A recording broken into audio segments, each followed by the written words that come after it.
Hello and welcome to the channel.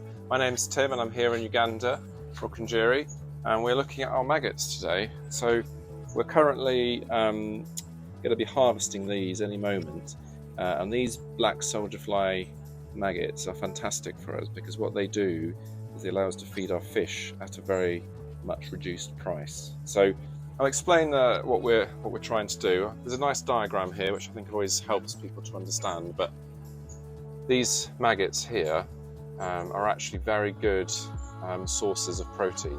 So we're going to feed those to our fish because we are mostly fish farmers and that's the business that we're in. We'll feed these maggots to them. The fish love it, they really enjoy them, and the fish grow quite quickly on them. It's just about as good as commercial, well, it's actually slightly better than commercial pellets we found in a pond-based system. And when we're feeding them these maggots, we're reducing our cost. And then the other exciting thing that happens is we actually get access to frass. So you can see here this black stuff. Now actually it might look like leftovers, and that's exactly what it is. It's the leftover feed that the maggots have consumed. Once it's left over, you can use it as really fantastic fertilizer. So I'll show you that. We're currently still working through how we commodify this. So under here is just a whole load of, I'll zoom out a bit for you, a whole load of frass. Very, very potent fertilizer because it's full of nitrogen, phosphorus, all the essential minerals that you need for your plants because you're feeding them a bunch of different waste, and also a microbiome concoction of bacteria, which does wonders to your soil health and to your plant health. So really we're next stage would be for us is to use this frass, which is all under here, and give farmers access to it. And you don't need a lot of it either. So that's part of the plan, but currently we are producing our frass. And so people sometimes, our maggots and our frass. People ask us, what do we feed these maggots? And you can see right here, this is the sort of stuff we feed them. It doesn't look very nice and it doesn't smell great, but actually that's chicken manure mixed in with a bit of maize. We have barrels out here which are in there, and they're full of substrate. So we've got banana peelings, we've got what else? We've got avocados, pineapple, anything from the local market. You can just about hear it. It's just over the road over there. You can hear the market. But that's a waste with the chicken manure. It's just going to sit there and do not very much. But we're feeding it to our maggots. They turn that into high quality protein for us.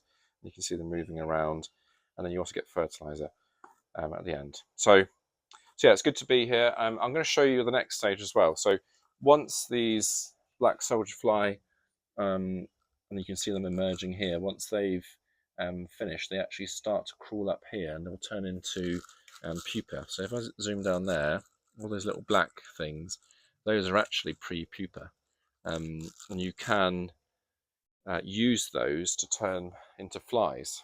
So let's go and have a look at that, shall we? In fact, actually, before I go in, let me just show you the life cycle. So roughly your maggots, this is when you feed them to your animals, chickens, fish, even cows if you can process it. And then when they get to this point, the pupa eventually turn into flies, then they'll lay some eggs. There's some eggs here, and then you start the cycle again. So this is what we use for that.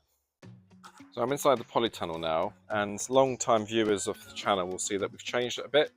We found we actually had too much vegetation here, so we've got rid of the grass. Mubarak's trimmed that down. He's got rid of a couple of the trees that weren't doing as well and were causing the flies to lay elsewhere. And this is the next stage in the production. So first things first is you get your pre-pupa, and you can see they're in this bucket here, and this is them sort of pupated, as it were. So let me show you. There's not as many in here, so this looks like most of the flies have done their business, but you can see here, this is what you've got, and it's just a mixture of, this is all the husks that are remaining, they're really light and empty. Eventually, after a couple of weeks, they'll hatch out into these flies, and once they're flies, they are ready to mate. Now BSF don't do much else other than just emerge, maybe drink some water, so we keep water up there, you can see in that, where are you? can't see it, there's a bottle hanging down, and then that gives them water, and then they mate, and then they'll come along here and they'll lay their eggs very nicely and neatly for us inside this wooden contraption that we've got going on. So this is just so in here underneath in this basin we've got some waste, and BSF are looking to lay eggs near some waste. In fact, you can see this one here is probably trying to lay eggs. They've got the other, not quite, but they're resting on the top, and they'll lay eggs for them where they think there's food, and that's what they're trying to do, is give their eggs the best chance of survival by putting them near a food source. So that's what we're mimicking, that sort of behaviour from the wild. Now once they've laid the eggs in those cases, in the wooden cases, we go to the next stage where we're going to hatch them out. So let me show you that. This is some eggs. They're quite old now, I can tell, because they're gone quite dark. But we put some eggs on here, and they'll hatch out, and then they'll come into this maze, and I can feel it's really warm underneath, which is a good sign.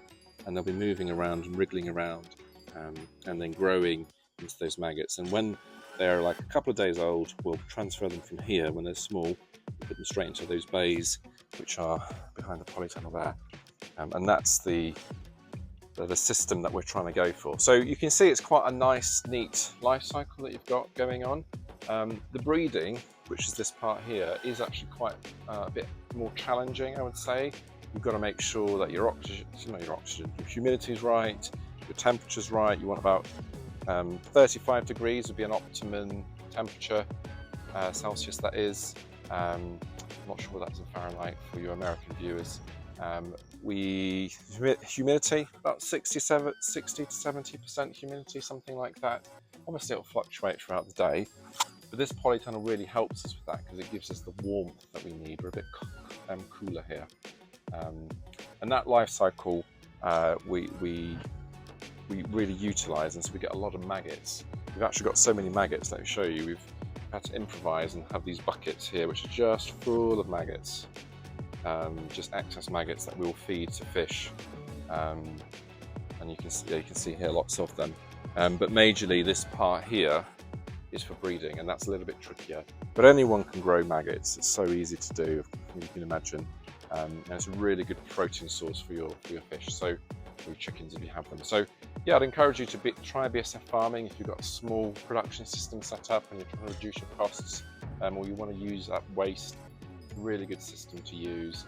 You know, we've done a lot of trial and error on this, but we're always looking to connect and help people. So if you need some help, write us a comment and we'll see what we can do.